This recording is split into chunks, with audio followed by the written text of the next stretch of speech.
अच्छा, ये ना बेसिक जो क्वेश्चंस हैं जिसमें एडजस्टमेंट नहीं होती, उनकी आज लास्ट प्रैक्टिस है। फिर उसके बाद ना ये एडजस्टमेंट के साथ होना शुरू हो जाएगा, मतलब इनके साथ कुछ एडिशनल इंफॉर्मेशन आया करेंगी, उनको भी हमने एडजस्ट करना होगा। तरीकाकार यही है, तरीकाकार में कोई डिफरेंस नहीं है, लेकिन ये है कि वो एडिशनल इंफॉर्मेशन को मेन समझना होता है। हमारे अंग्रेजी का भी मसला है ना अकाउंटिंग के साथ साथ, तो मेन उसमें अंग्रेजी की ही अंडरस्टैंडिंग लेनी है हमने। और लिखा हुआ the following trial balance has been extracted from the ledger of Haider, a sole trader, 31st May 15, end of his most recent years। इसका मतलब है, मुझे लगता है इसमें भी ओपनिंग स्टॉक नहीं होगा, यह है 8वें सवाल के अंदर। अच्छा, उसने कहा जी land and building at cost, equipment at cost, फिर उन दोनों की अक्यूमुलेटेड डेप्रिसिएशन, फिर inventory, sales, purchase, discount allowed, discount received, wages and salaries, bad debts, loan interest, other operating expenses, trade receivable और trade, और बाकी भी हैं। अभी हम सवाल शुरू करते हैं अपना, जो जो वैल्यूज लिखी हुई हैं वो तो हम लिखते हैं। तो सबसे पहले हम लिखेंगे हैदर,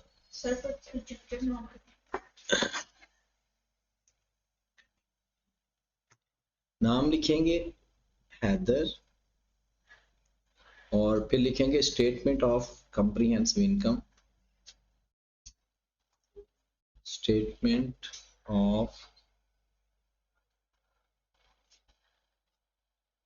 कंप्रीहेंसिव इनकम, फिर हम लिखेंगे फॉर द ईयर एंडेड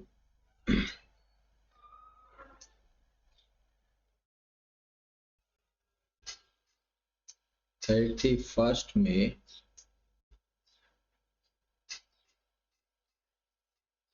2015। ठीक होगी बात। फिर उसी तरह से हमने रुपीज लिखने हैं, और सबसे पहले यहाँ पर लिखना है सेल्स। हाँ जी, क्वेश्चन के अंदर सेल्स कितनी कीमत है? 405,000। 405। फिर हम देखेंगे क्या सेल्स रिटर्न है, नहीं है। डिस्काउंट अलाउड है, तो इसमें से लेस कर देंगे डिस्काउंट अलाउड।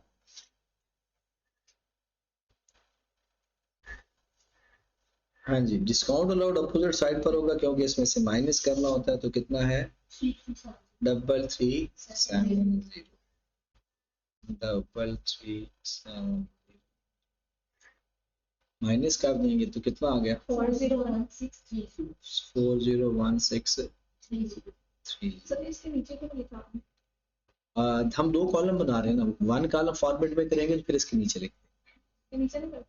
लिख से फिर एक ही कॉलम में सारा करना पड़ेगा। फिर मसला ये ना, इसमें से कॉस्ट ऑफ सेल माइनस करनी है, उसका एक अलग फार्मूला लिखकर फिर एक अमाउंट आती है। तो हम जो फाइनल फिगर है ना वो इधर लिखते जाए, ठीक है। मतलब ये एक बात है जो कि रेवेन्यू है, नेट रेवेन्यू, नेट सेल। मतलब इसमें से तीन चीजें आती हैं, sale minus sale return minus discount. अब यहाँ पर लिख सकते थे, अब इधर इसलिए लिखते हैं कि जो पहला कॉलम है ना, हम करते हैं कि हर एक चीज की ना वर्किंग करते जाते हैं, और उसका जो फाइनल आंसर आता है ना वो अगले कॉलम में लिखते जाते हैं। तो ये लाइंस वगैरह लगानी होती है पे, ये भी इसके फॉर्मेट के अंदर, फॉर्मेट के अंदर। तो हमने इसके नीचे लाइन लगानी होती है? नहीं, इसके नीचे भला क्यों नहीं लाइन लगानी? इसलिए क्योंकि इसमें कुछ प्लस माइनस होना है। फर्दर लाइन लगाने का मतलब है कि इसके नीचे जो वैल्यू होगी वो एक नई वैल्यू स्टार्ट होगी, इसका प्लस माइनस खत्म हो गया। लाइन लगाने का ये मतलब है। अब इसका मतलब इसके नीचे लाइन नहीं है ना, इसका मतलब इसमें कोई और वैल्यू प्लस माइनस हो सकती है, होगी। इस लाइन का मतलब है कि अब खत्म होगी ये बात। जब लाइन लगा देते हैं तो उतनी बात खत्म हो जाती है। अब जैसे लिखने लगे ना लेस कॉस्ट ऑफ सेल, इसका मतलब है अब कॉस्ट ऑफ सेल शुरू हो रही है, सेल्स खत्म हो गई। अब कॉस्ट ऑफ सेल में क्या लिखते हैं? सबसे पहले ओपनिंग स्टॉक।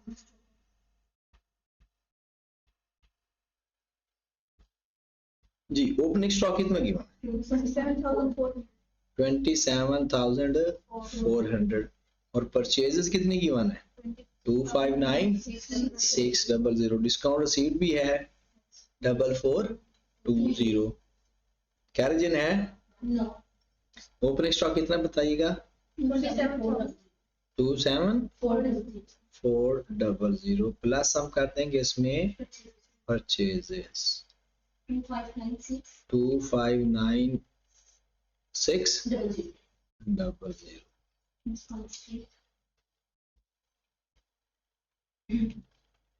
259600. कैरेज इन है तो माइनस कर देंगे डिस्काउंट रिसीव्ड 4420. उसके बाद माइनस कर देंगे क्लोजिंग स्टॉक जो कि एंड पे या शुरू में होता है ट्रायल बैलेंस के बाहर. कितना है जी? 27,000 25,000 एंड पे लिखा हुआ होगा. ठीक हो गया. ये हमारे पास कॉस्ट ऑफ सेल आ गई. अब कॉस्ट ऑफ सेल की वैल्यू कितनी आ रही है? 257180. तो सेल में से कॉस्ट ऑफ सेल माइनस कर देंगे, हमारे पास ग्रॉस प्रॉफिट आ जाएगा.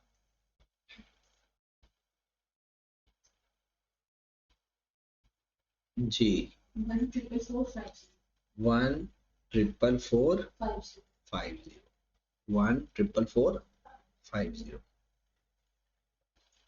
फिर उसके बाद हमारे पास आ जाता है less other expenses.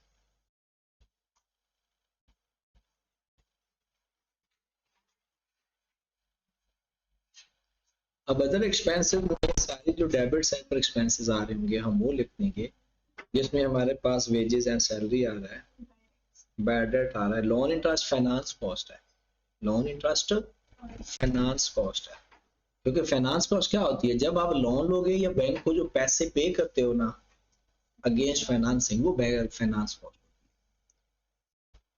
Other operating expenses ये बाकी जो नीचे लिखे हुए हैं, तो सबसे पहले वेजेस एंड सैलरीज हैं. वेजेस एंड सैलरीज कितना? 52,360. उसके बाद बैड डेट्स 1720. फिर उसके बाद अदर ऑपरेटिंग एक्सपेंसेस 38800. और क्या एक्सपेंस है? कैरेज आउट कितना? 5310. फिर उसके बाद बस कितना आ गया टोटल? 9819. ये हमारे ऑपरेटिंग एक्सपेंसेस हैं. हाँ, अगर क्वेश्चन के अंदर याद रखें ऑपरेटिंग प्रॉफिट की हेडिंग नहीं होगी ना, तो फिर इंटरेस्ट भी इनके साथ होगा. फिर ऑपरेटिंग प्रॉफिट नहीं, डायरेक्ट नेट प्रॉफिट फाइंड. अगर ऑपरेटिंग प्रॉफिट की हेडिंग है क्वेश्चन के अंदर, तो फिर हमें इंटरेस्ट ऑपरेटिंग प्रॉफिट के बाद लिखना पड़ेगा. फाइनेंस कॉस्ट और अदर इनकम बाद में और बाकी सारे एक्सपेंसेस पहले. अच्छा, ये इसका फर्क क्यों होता है? ऑपरेटिंग एक्सपेंसेस वो एक्सपेंसेस होते हैं जो बिजनेस को चलाने के लिए इस्तेमाल होते हैं. जैसे सैलरी हम दे रहे हैं, मजदूरों को दे रहे होंगे, जो ऑफिस में लोग काम कर रहे हैं, बिजनेस के लिए कर रहे हैं. ये जो फाइनेंस कॉस्ट है, ये हम इंटरेस्ट पे कर रहे हैं. मतलब हमने लोन लिया था, उसके बदले इंटरेस्ट पे कर रहे हैं. ये ऑपरेटिंग एक्सपेंस नहीं है, ये बिजनेस के चलाने के लिए, ये तो उधार लेने पे है.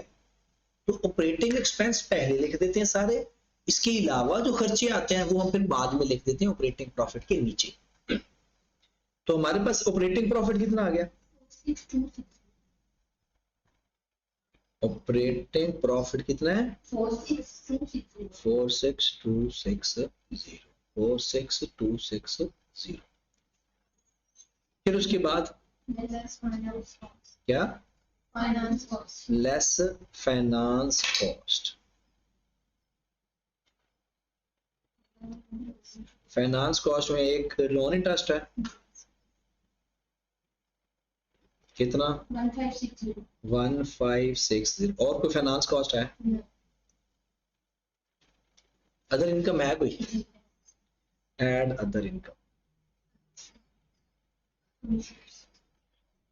अब अगर ये कमीशन डेबिट साइड पर है अगर ये कमीशन डेबिट साइड पर है तो एक्सपेंस है, और अगर क्रेडिट साइड पर है तो इनकम। इसी तरह जब भी आपको किसी के बारे में ये थोड़ा डाउट हो रहा हो कि ये इनकम है या एक्सपेंस है, तो उसकी डेबिट और क्रेडिट नेचर देख लो। अगर वो डेबिट साइड पर है तो एक्सपेंस है, और क्रेडिट साइड पर है तो इनकम। कितना है जी कमीशन? और भी है? ये माइनस कर देंगे और ये ऐड कर देंगे, हमारे पास आ जाएगा नेट प्रॉफिट। कितना? 44,980। तो ये आपके पास इनकम स्टेटमेंट। डन, आगे चलें।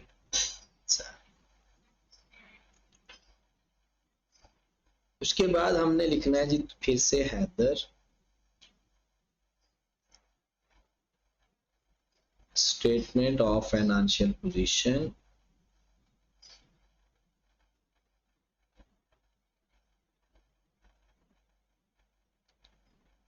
as at 31st May 2015।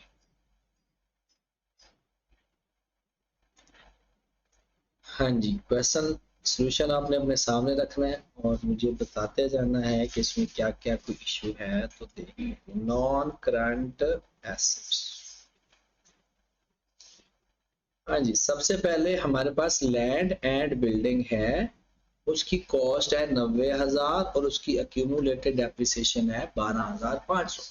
अच्छा, ये ऊपर रुपीज के ऊपर 1000 भी है, तो यहाँ पर अगर रुपीज 1000 है तो यहाँ पर लाजमी लिखना है, ये जरूरी होता है, इसके मार्क्स होते हैं। सबसे पहले लैंड एंड बिल्डिंग,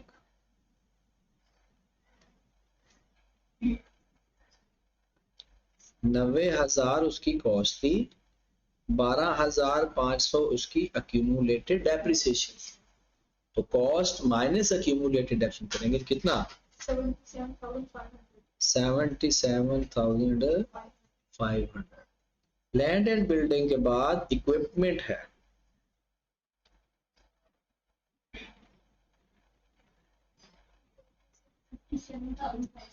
इक्विपमेंट हमारे पास है 57,500 और उसकी एक्यूमुलेटेड डेप्रिसिएशन है 32,500।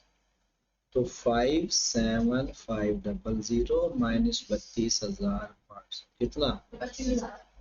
और कोई नॉन करंट एसेट है तो कितना आ गया? 102,500। फिर हम लिखेंगे करंट एसेट्स।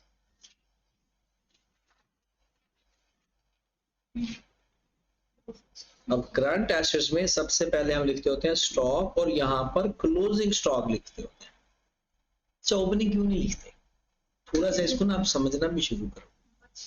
ओपनिंग स्टॉक तो सेल हो चुका होता है, क्लोजिंग स्टॉक ही हमारे पास अनसोल्ड पड़ा है, और जो चीज हमारे पास पड़ी है वो ही हमारा एसेट। जो बिक गई है वो हमारा एसेट है। वो क्या होता है? जो स्टॉक बिक जाता है वो क्या होता है? सेल तो होता है ना, उसके पीछे ना दो बातें होती है। अगर आपके पास स्टॉक जो बिक गया है, कितने का बिका? 120 का। वो था कितने का? 70 रुपए का। सपोज कर रहा हूं, अज्यूम कर रहा हूं, ये सेल है, और 70 क्या है? कॉस्ट ऑफ सेल है। और कॉस्ट ऑफ सेल हमारा एक्सपेंस होता है।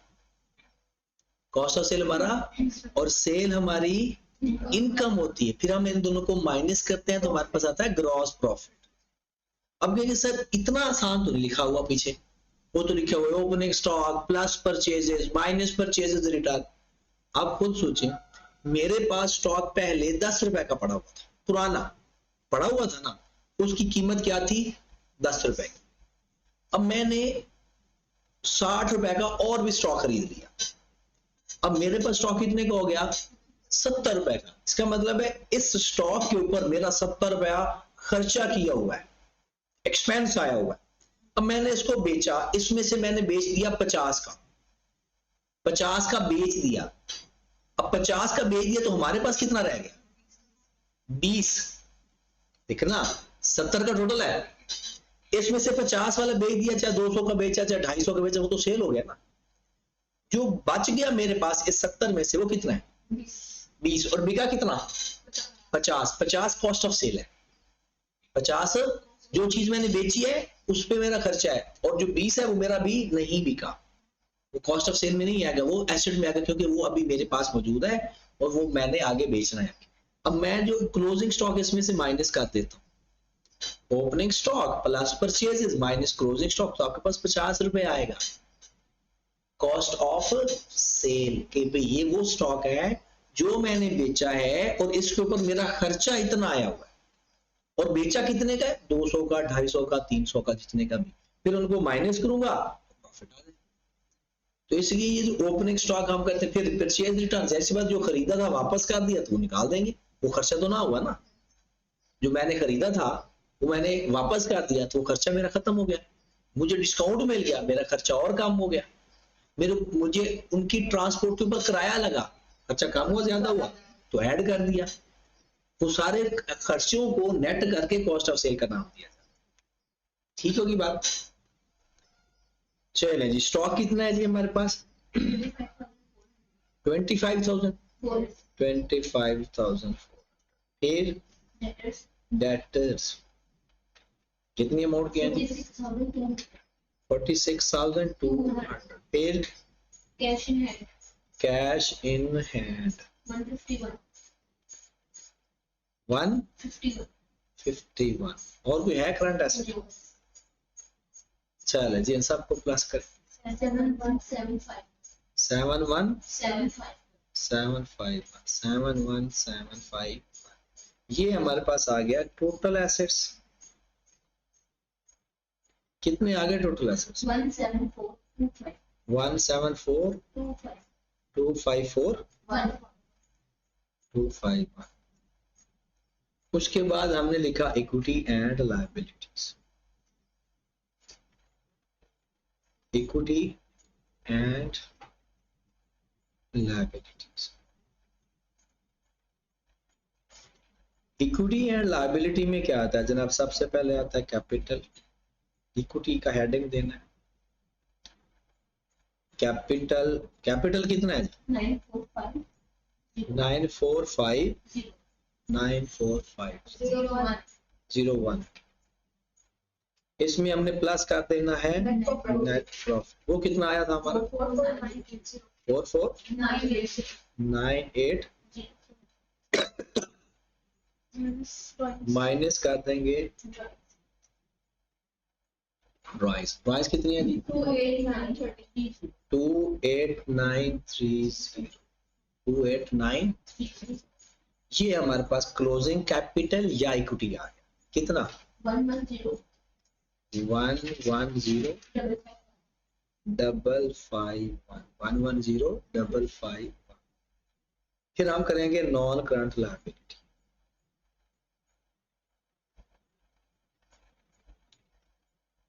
नॉन करंट लायबिलिटी में लोन है।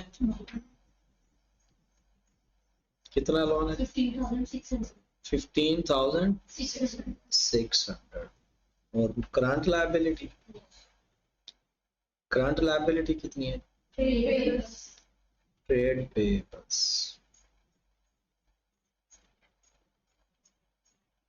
हाँ जी, कितने ट्रेड पेबल? 33,600।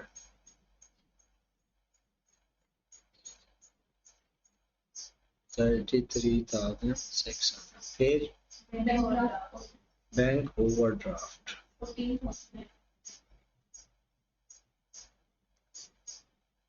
14,000। और हाँ जी, इनका टोटल कितना आ गया? 48,100।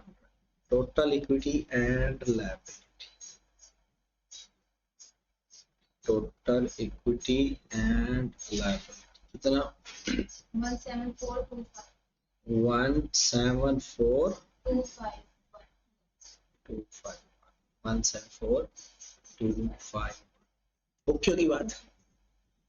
चलिए जी, उसके बाद नेक्स्ट क्वेश्चन में मैं आपको हेड्स बता देता हूँ और उसका आंसर भी वेरीफाई करवा देता हूँ। हाँ जी, सबसे पहले अच्छा, इसका मुझे ना नेट प्रॉफिट का आंसर बता दें ताकि जिसने बाद में देखना हो वेरीफाई कर ले। 10334 और इसका फाइनेंशियल बैलेंस शीट का answer, statement of financial position का आंसर कितना आ रहा है? 4212 अब जरा इसको चेक कर लीजिएगा, देखिए जरा। सबसे पहले कैपिटल हमारा चला जाएगा इक्विटी के अंदर, इसके आगे ले कैपिटल कहाँ चला जाएगा? लोन अकाउंट हमारा चला जाएगा नॉन करंट लायबिलिटी, ड्राइंग्स हमारा चला जाएगा इक्विटी के अंदर, प्रेमिसेस हमारा चला जाएगा, और फ्री होल्ड प्रेमिसेस और लीज होल्ड प्रेमिसेस ये हमारा नॉन करंट एसेट ही होता है। बस एक चीज आपने खुद खरीदी होती है टोटल पैसों से, और एक होती है किस्तों पे चीज ली हुई है। चाहे आपने किस्तों पे ली हुई है चाहे आपने खरीदी हुई है, वो एसेट तो आपका ही है ना, तो वो आपका नॉन करंट एसेट ही कहलाएगा। तो ये आपके हेड में नॉन करंट एसेट के हेड में आ गया। फर्नीचर एंड फिटिंग कॉस्ट और अक्यूमुलेटेड डेप्रिसिएशन, इसका मतलब है ये कॉस्ट है, ये अक्यूमुलेटेड डेप्रिसिएशन है। ये तो बात कंफर्म है ना, अक्यूमुलेटेड क्रेडिट साइड पर होती। तो इन दोनों को माइनस करके किस हेड में लिखेंगे? नॉन करंट एसेट में इन दोनों को माइनस करके कॉस्ट माइनस अक्यूमुलेटेड डेप्रिसिएशन। ये बात समझ लगी?